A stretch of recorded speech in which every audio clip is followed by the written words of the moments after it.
সরস্বতী পুজো মানেই বাঙালির Valentine's day, তাই না? আর সরস্বতী পুজো মানেই রঙ বেরঙের শাড়ি পরে সব মেয়েরা থেকে বাচ্চারা পর্যন্ত শাড়ি পরার জন্য শশব্যস্ত হয়ে যায়। দেখো না, যেমন এক সময় কেমন ছিল, এক সময় আমরাই পড়তাম সরস্বতী পুজোর সময়তে শাড়ি পরবো পুজোতে কোন শাড়ি পরবো, এই এই মায়েরটা দিদিরটা ওই রকমই করতাম। শাড়ি পরা সরস্বতী পুজোর আগে থেকে শাড়ি রেডি করতাম।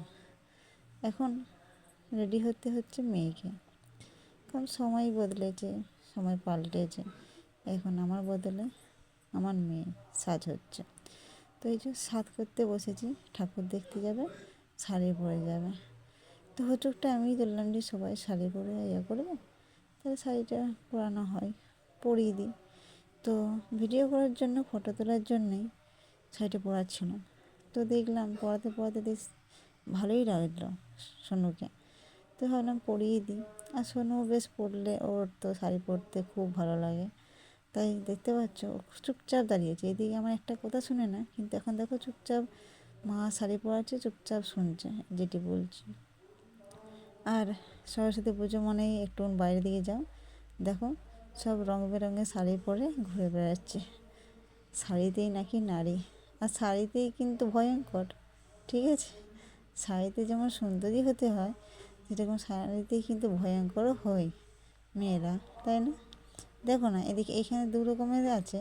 আমাকেই দেখো, সারাদিন শাড়ি পরে থাকি সেরকম, আর এই একজন যে মানে যে সারা বছর পরছে তার ধরনটা কেমন, আর যে একবার পরছে তার ধরনটা কেমন, তাই না? মানে সরস্বতী পুজো মানে শাড়ি পরবো ওই রকম আনন্দ একটা।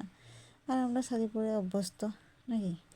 তো এখন ওখানে মেয়েরা বেশিরভাগ তো মানে শাড়ি পরে, সেটা বলবো না, আমি যেমন বেশিরভাগ কোথায় শাড়ি পরি, এই কিছু মানে কোনো কিছু থাকলে তাহলে শাড়ি পরি, না হলে তো চুড়িদারেই চলে যাচ্ছে, নাইটি আছেই তো, নাইটি তো আছেই, তাই না?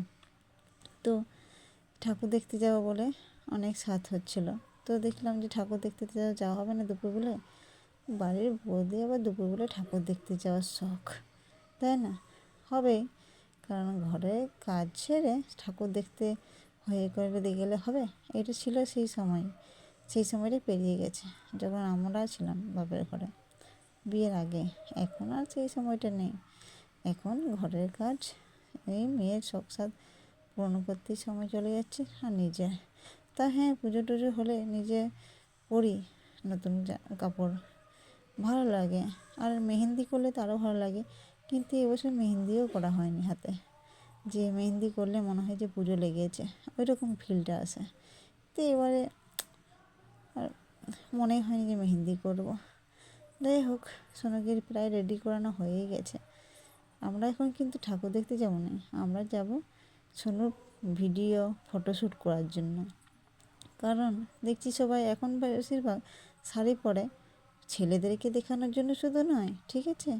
অনেকে আছে যে ছেলেদেরকে মানে ধরো বয়ফ্রেন্ড হাজব্যান্ডের সঙ্গে দেখা করতে যাবে, ওই রকম হয় বরের সঙ্গে ঘুরতে যাবে, সেই রকমের জন্য শাড়ি টাড়ি পরে। কিন্তু এখন রিলস বানাবো, ফটো তুলবো, ভালো ভালো ফটো, ওই জন্যে আমি তো এখন তার জন্যেই আমি আগেও পড়েছি, এত কাউকে দেখানোর জন্য, ফটো তোলার জন্য, এই জন্যে ব্যাস। আগেও কাউকে দেখানোর জন্য তো করিনি, শাড়ি পরিনি, আর এখনও না, আমার ভালো লাগে তাই।